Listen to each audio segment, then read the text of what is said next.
Hello and welcome. My name is Ralik York and I'm your host at the Soul Filler Podcast, a space for personal and spiritual growth. Enjoy the following episode. This is so important because a lot of people forget that however I say things, it will never be the way I said it. It will be the way So this is quite often is happening. If anything in this podcast is triggering you, question this. Ask yourself hopefully something is triggering. And even when something is triggering you, remember to take a deep breath and let it go.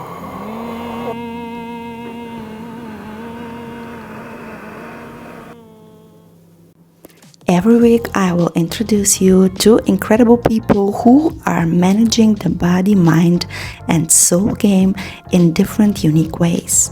We will talk about spiritual practices and other helpful techniques and tools that will help you to improve your spiritual, physical, mental and emotional health. This is a good question. I do think that I can speak for myself, that I'm very much an empath and that I'm very connected with my emotions. There's something that's happened, so it's an external trauma of some sorts that has then presented itself in a car crash where you've fallen over or you've injured. You will meet experts from different fields, life coaches, doctors, trainers, entrepreneurs.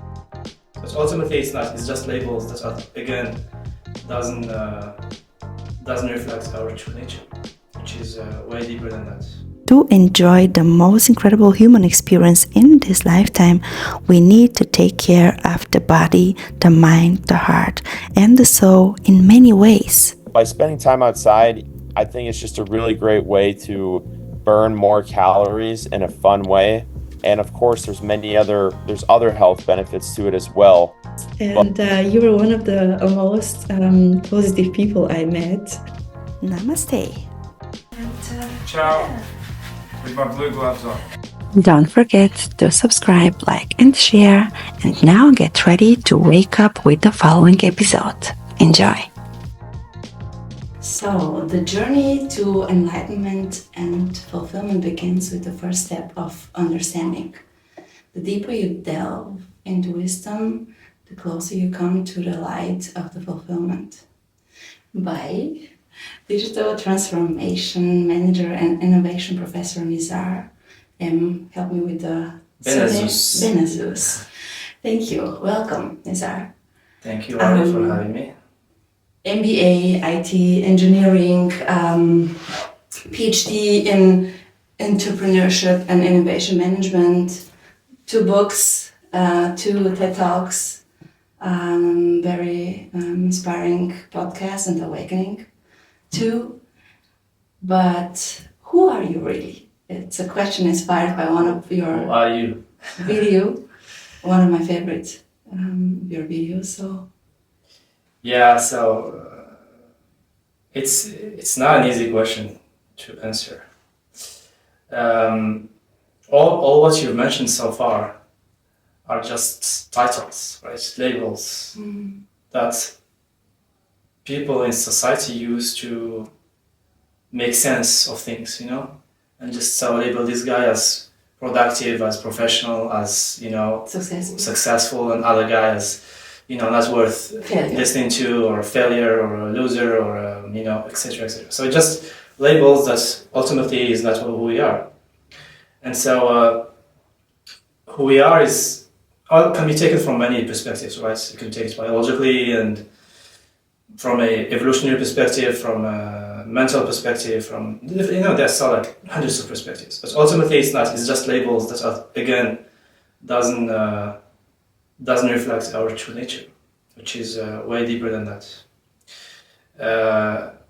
And so if I tell you, for example, that the body you have right now is not the same 8 months ago or 1 year ago, is 100% changed. Every cell of your body changed in the last year. So your body is not the same as, right? It changes only constant. Anyway. But there's no cell in your body that's the same as 1 year ago. It's all changed. You're not the same body. But you ultimately still see yourself as this story based on your, your social upbringing, conditioning, etc. and you tell this story about your titles, your successes and failures, and so on. So you just build this story about who is right. And I think the journey is also, I mean, the journey of knowing oneself is taking all these masks in order to discover who you are. Mm-hmm. I didn't give you like straight answer because it's not as easy as no, yeah. there is no straight answer. You need to find a way yourself. You know, there is no point of saying the answer. You need to discover it with time and trials and failures. How far are you?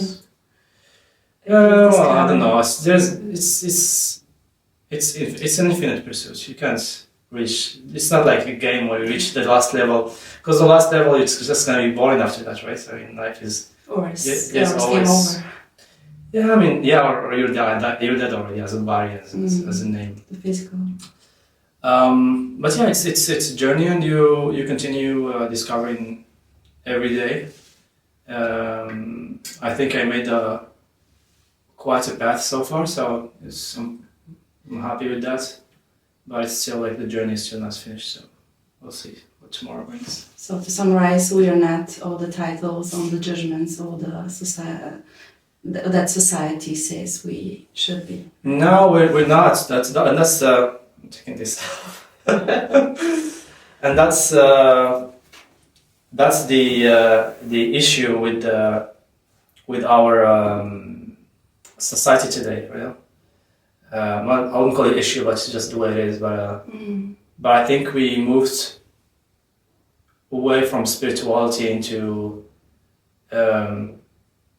believing in the story so much that we care so much about the story that we've been given and we built throughout the years, because we were the only child of our parents. We were 2 or 3 max, and we were built in this small family where we are cherished as something, and like we go to society and we've been told by gurus and coaches that we need to succeed and that we are made for success, and all these kind of motivational speeches.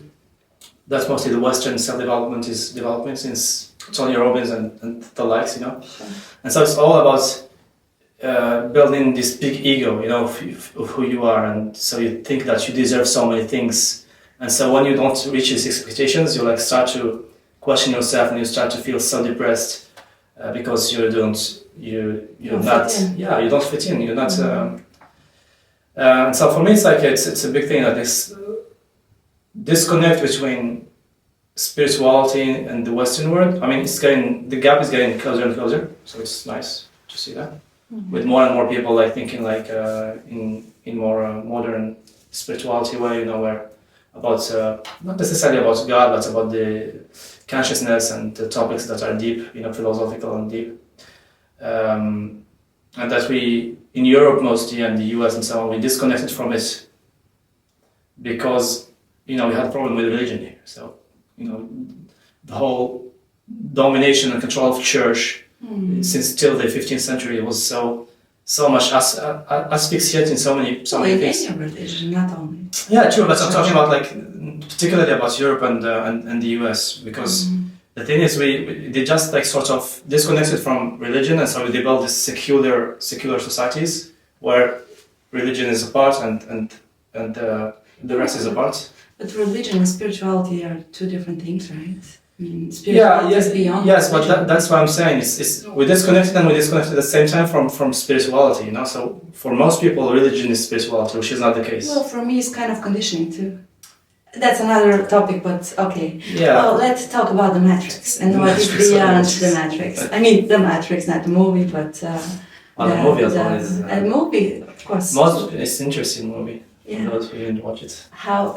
Well, I think that I watched enough. I mean, the few, I don't know, 20 minutes or so, and I am exactly in that moment right now in my life, in front of the 2 bills, and I'm kind of not sure which is more fun.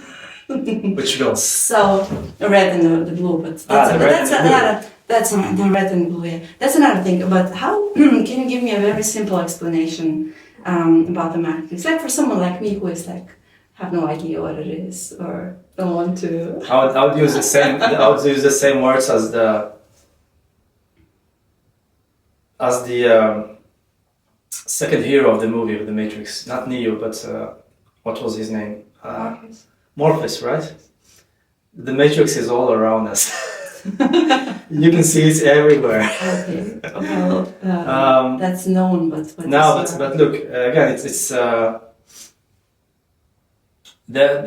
Matrix is again this idea of a game. You know, life is like a game. Mm-hmm. So if you think of a game, you know, if you think of someone who is born in a sort of game, right, video game, so a character in a video game, and so he's born in this video game, and he's like, you know, just wandering around and just doing what he's programmed to do, right, in a sense. So if there's this red apple, he's programmed to be attracted to this red apple because it will give him some energy points, right? And so this character will just continue his sort of walking through this matrix with the programmings that he's been programmed to do by the like initial programmer, or what we call machine learning in IT, if you want. So he just learned some other things on the way. So he, for example, can change a bit his code. So instead of liking the apple, he would like more the meat, for example. You know, so it's changing a bit the wire in his brain, if you want. And so most people are like that. So they're going through this matrix. A simple explanation. Simple explanation, more simple than that. There is. I mean, the language is limited. Our language is limited. You know, so this kind of topics you need to experience them rather than just explain them. But simple again. Go back. You have a game. You have a character. He's programmed to do certain things, and he does them, and that's how life of most people goes, right? The conditioning. Conditioning, if you want, and well, biologically and socially. And so you wake up from the matrix when you are like raising your consciousness to understand that you are a character in this game. Once you start to not only understand mentally, right, but also like experientially that you are not a character of this game, you're just a character of this game, you you sort of start not to escape totally, but partially from this matrix, right? And you start not to be so serious about it, because ultimately it's just a game. If it's just a game, then why are you so serious about it, right? And you see some people that are so angry about something, they are so frustrated, and they are so depressed into some state. And when you ask them like why, they're like, it's normal, it's just in life. But most of them are just too involved in this matrix. You know, they don't have this view from up to say, oh, I'm just a character. Why am I taking this so seriously? So not as simple, but it's still an experience. It is okay. It's simple, but yeah, what is beyond the matrix?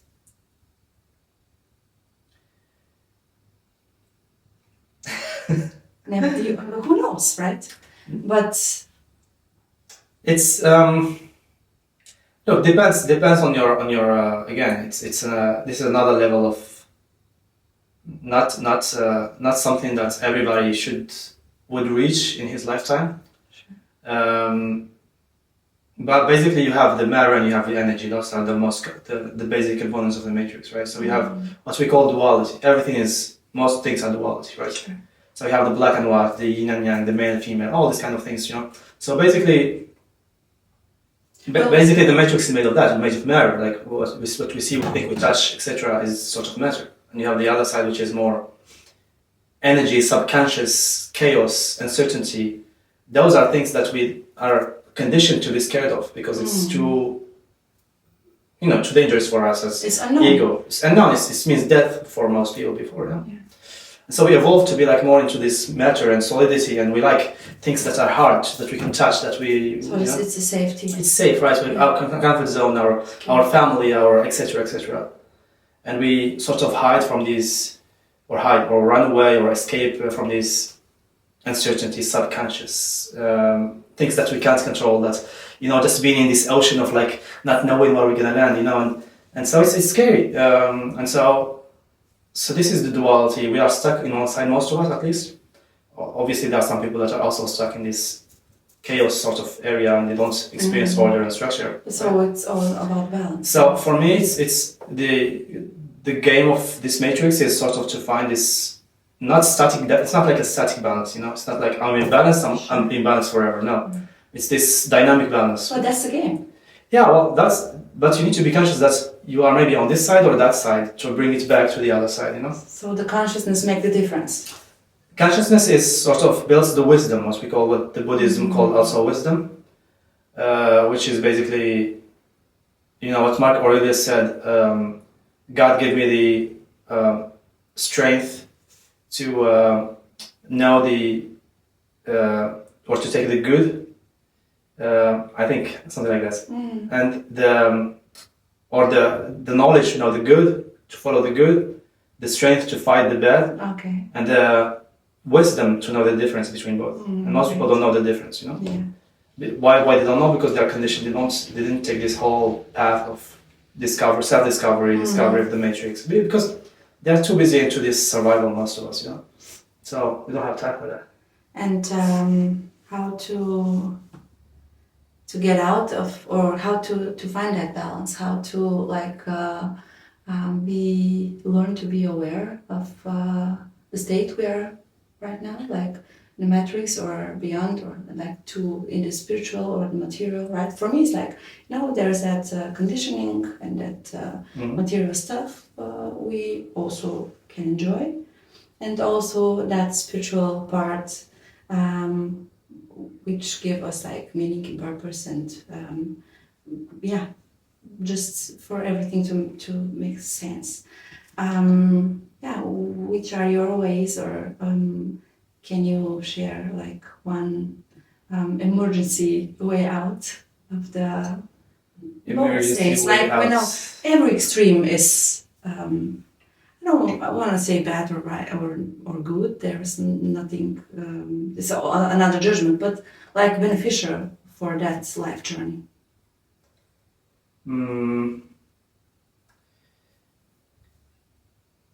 So you want to know how to balance, right? Switch, yeah. First, awareness. Sure, we have to be aware where we are at the moment. But how would you learn how to dance? Practicing.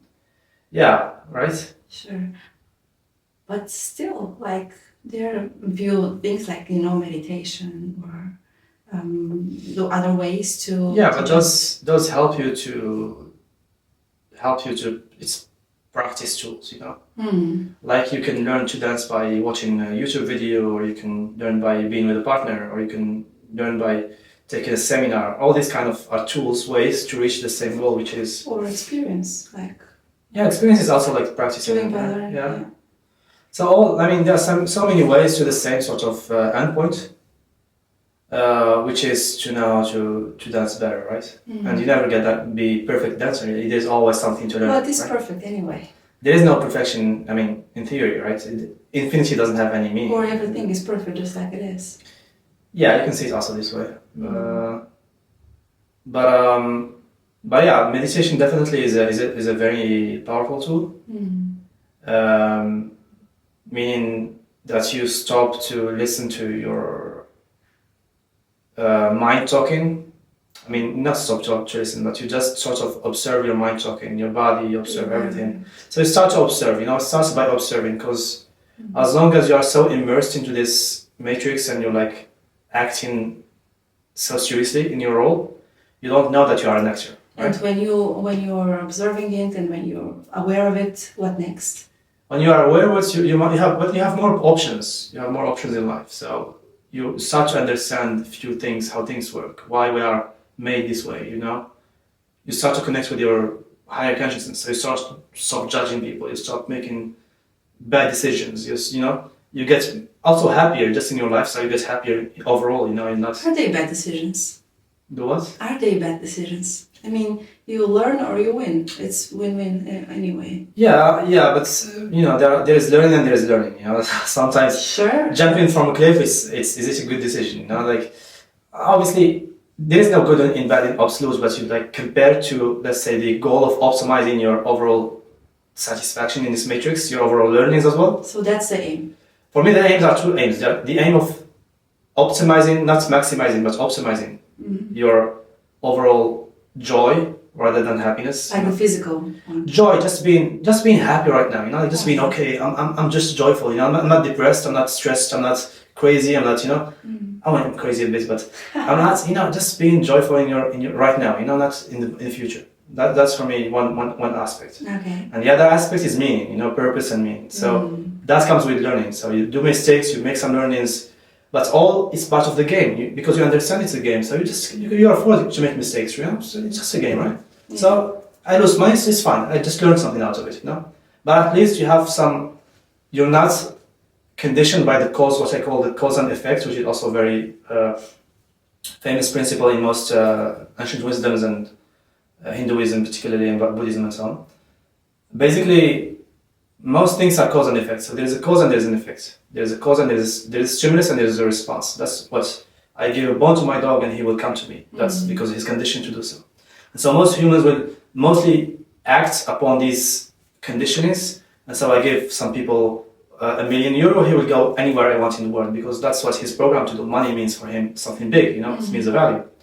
And so for you don't want to be all the time in this cause and effect, although you would have to be in there because it's your conditioning. But ultimately, when you raise your consciousness, you want to sort of build your purpose-driven, what I call purpose-driven. Instead of having something push you to do something, subconsciously most of the time, you want to be a purpose-driven. So you have something in front, a vision pushing you to go there. And this vision, you chose it, right? Instead of being imposed on you by some stimulus in the environment, you're like, no, my vision is, for example, to contribute to people's lives. This is a vision that's not necessarily in my old program, but I build it now right now, so I work toward it, right? That's how it sort of works. Sure. So it's a choice. So you are more of a master of your sort of life, right? Instead of just being driven here and there by stimulus. So everything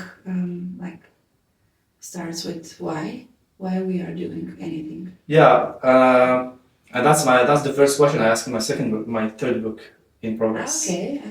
About more about what I call integral development, right? Well, we have 2 books already.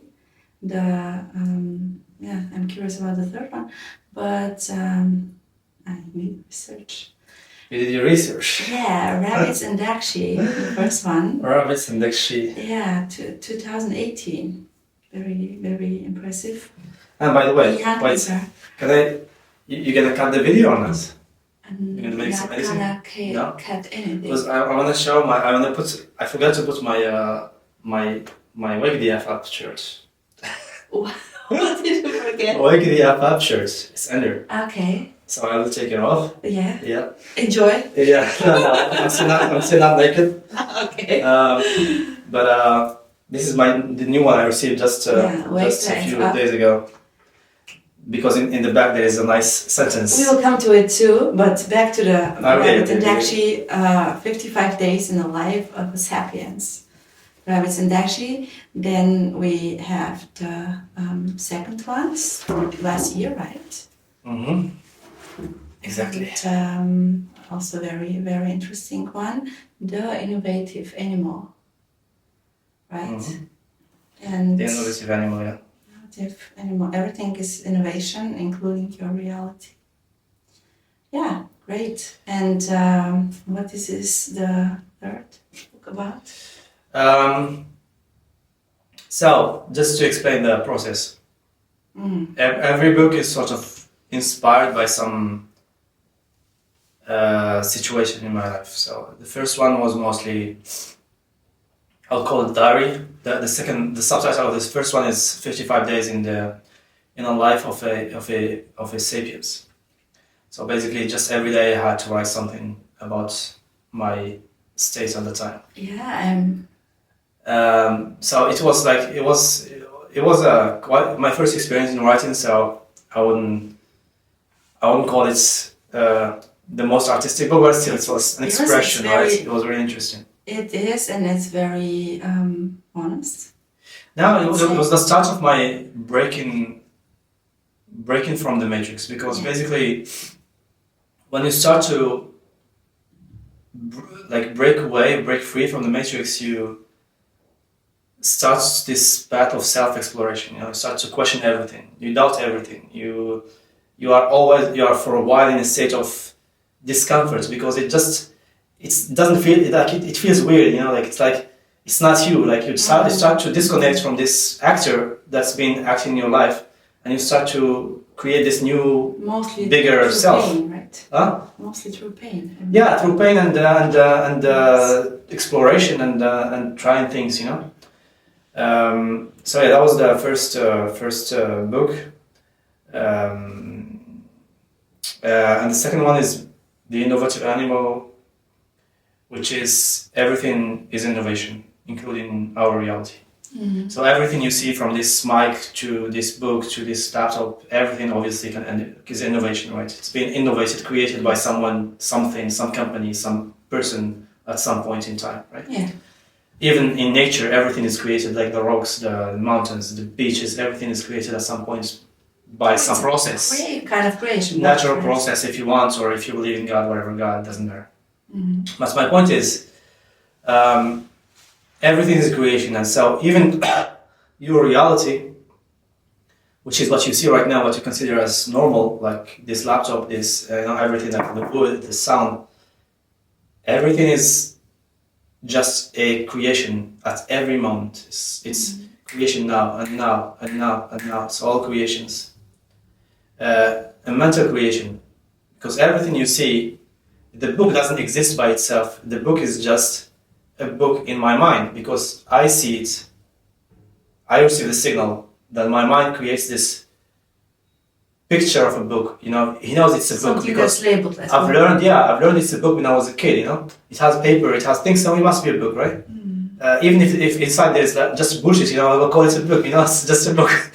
and for me, yeah, this is interesting because, and now it's like proven by science as well. It's like not only spirituality.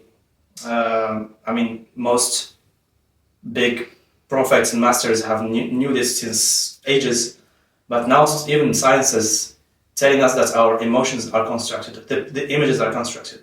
You know that in your eyes there is a dead angle here. There is nothing here. There is, your eye can't catch that because it's not. There's no receptors. So here it's like blank, but your mind fixes the blanks with imagination. So we imagine everything around us every second, right? Yeah. And so part of this imagination is feeling good or feeling bad. It's like I'm thinking you are a good person or you're a bad person, right? This is all based on what? No, but this is all in my mind. This is a creation as well. You know, it doesn't exist. You're not good. You're not bad. I mean, just me. You're just you, right? But even you is also part of the creation, because I say you look like a human, so you must be a human. You have long hair, so you must be a woman, and so on and so on. So just all of this kind of like profiling happens in your mind without you feeling it, because it's all subconscious, you know? Yeah. And it's so fast you don't even see it.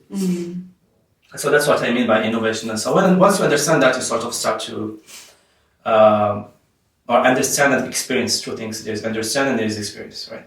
And once you get these both things, you sort of like grasp most how the matrix sort of is made. All is mental. Reality is mental, most of it. So that's the second book. And the third one that's in progress is linked with this Wake the F Up brand that I developed recently, or I'm working on, which is basically just bringing these learnings that I had through this journey in the last 6 years or so, bringing it to people in a simple way, in a more fun way as well, through books as well. So many channels, right? Everyone likes some channels, so some people like to watch videos, some other likes to read books. Yeah, where we can find you online, like everyone? Well, you know, just write my name, Nizar Benazzouz, and you'll find on LinkedIn, on Instagram, and Wake the F Up 22, on YouTube as well, created for longer videos, and soon it's gonna be a dedicated website with some online course and the book. So that's the project that's in progress. So. Okay, so Wake the F Up. Yeah, did you see? I didn't show you my. Yeah. Look at my back. I don't know. Ah, okay, that's. That's not. I don't know. It's very. I think we can see it. You wanna read it? Okay, Wake the F Up. Life can be a dream or a nightmare. Up to you. Exactly. Right. So. I think her message. Instead of, I think it makes also sense to communicate about the message in a more straightforward way, you know. So people will look at me walking, for example, in any place, they will see the message behind. At least it will give them some ideas like, oh, what is he talking about? Or yeah, my life is a nightmare. Maybe it's up to me to change it, you know. And they will have some ideas to change their lives. Great. Thank you. Yes. Thank you so much, Raleigh. For your honesty, for your message, for your pleasure is reading. mine. And yeah, see you again. Thank you, Raleigh. Next year.